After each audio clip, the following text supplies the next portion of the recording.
दोस्तों नमस्कार। इन दिनों केकेआर की टीम के हाल बेहाल हैं। ऐसे हाल बेहाल हैं कि ना तो इससे उस तरह की बल्लेबाजी हो रही है, बल्लेबाजों की फेहरिस्त बहुत लंबी है, लेकिन बल्लेबाज उस लेवल का प्रदर्शन कर नहीं पा रहे हैं। और सबसे बड़ी बात जो है उनकी ओपनिंग है, क्योंकि अकेली टीम है केकेआर जिसकी ओपनिंग जोड़ी कभी भी इस टूर्नामेंट में आईपीएल 2025 में 50 का आंकड़ा नहीं छू पाई है। तो यदि ओपनिंग जोड़ी आपको अच्छा परफॉर्म करके नहीं देगी, आप पावर प्ले में 4-4 विकेट खो देंगे, तो फिर कैसे बनेगी बात। अब आप क्विंटन डिकॉक को देखें, एक तजुर्बेकार प्लेयर है, अब तो हर तरह के क्रिकेट से मुक्त भी हो गए हैं और अब लीग जो है तमाम दुनिया भर में लीग खेलते हैं।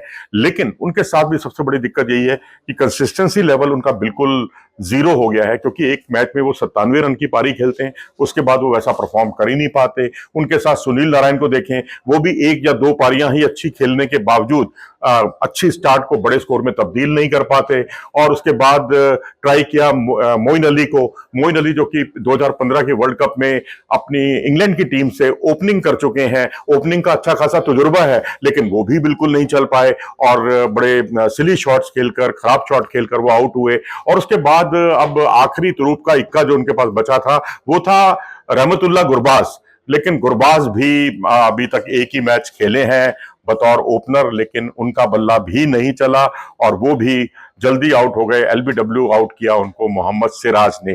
तो अब यहां पर ओपनिंग बहुत मायने रखती है, क्योंकि अगर आप एलएसजी को देखें तो मार्करम है, मिचेल मार्श हैं, जो लगातार कंसिस्टेंटली अच्छा परफॉर्म कर रहे हैं और टीम की बहुत बड़ी ताकत है। और नंबर 3 पर जब आते हैं निकोलस पूरन, तो वो इसको मुकम्मल जो है टॉप ऑर्डर की बल्लेबाजी के तौर पर जो है अब साबित करते हैं। और इसी तरह गुजरात टाइटंस को देखें आप, तो वहां भी शुभमन गिल और साई सुदर्शन की जोड़ी कारगर रही है। साई सुदर्शन तो 5 हाफ सेंचुरी लगा चुके हैं। इसी तरह से आरसीबी देखें तो आप वहां पर विराट कोहली और फिल साल्ट उतने कंसिस्टेंट नहीं है, लेकिन फिर भी कई अच्छी पार्टनरशिप कर चुके हैं विराट कोहली के साथ।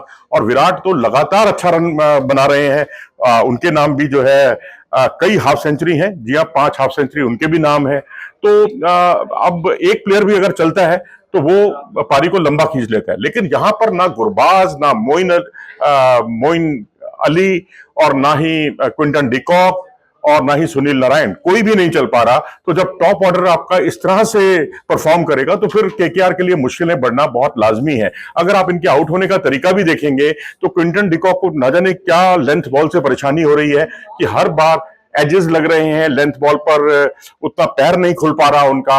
और बाकी अगर आप खैर अभी गुरबाज के बारे में बात करना तो बहुत मुनासिब नहीं होगा, क्योंकि एक ही पारी खेले हैं वो, लेकिन मोइन अली खेले हैं, सुनील नारायण खेले हैं। सुनील नारायण के जब गौतम गंभीर टीम के कोच थे, तो जिस तरह से सुनील नारायण को प्रमोट किया गया था टॉप ऑर्डर में, और उन्होंने जो है लंबी लंबी पारियां खेली, लंबी पारी क्या, बहुत ताबड़तोड़ अंदाज में वो खेले।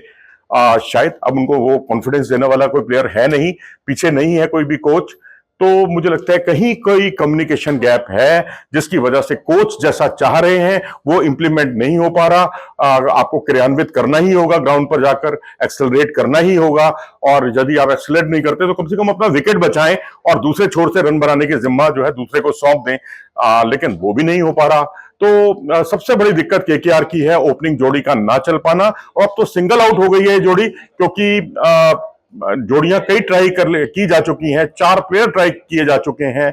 अब ऐसे में नजर जाती है अजिंक्य रहाणे पर, जो पारी की शुरुआत कर चुके हैं, करते रहे हैं।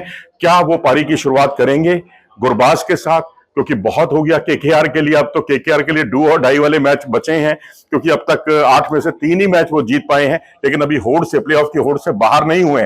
जिस तरह से 2 टीमें जो है बाहर हो चुकी हैं अब तक, लेकिन अब अगर 1 या 2 मैच आप हारते हैं तो बिल्कुल आपका पुलिंदा बन जाएगा, आप भी उसी फेरिस्त में पहुंच जाएंगे जहां सीएसके की टीम पहुंची है।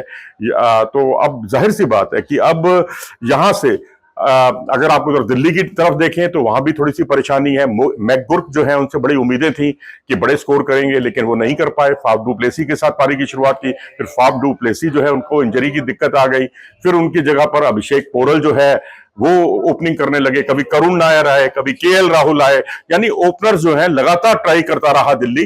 तो दिल्ली के साथ भी थोड़ी सी समस्या है, लेकिन प्रियांश और प्रभसिमरन के तौर पर पंजाब के पास अच्छी स्पिन जोड़ी है। चेन्नई को भी इस पर जो है ओपनिंग की काफी परेशानी हुई, जिसमें उसने शुरुआती ओवरों में काफी विकेट खोए। अगर विकेट नहीं खोए हैं तो फिर वो ज्यादा रन नहीं बना पाए हैं तेजी के साथ। तो यहां तेजी से रन बनाना और विकेट बचाना, दोनों के बीच में एक तालमेल होना, सामंजस्य होना बहुत जरूरी है, जो मैं समझता हूं केकेआर की टीम में वो सामंजस्य की कमी दिखाई देती है। इसीलिए केकेआर इस बार वैसा परफॉर्म नहीं कर पाई, क्योंकि मिडिल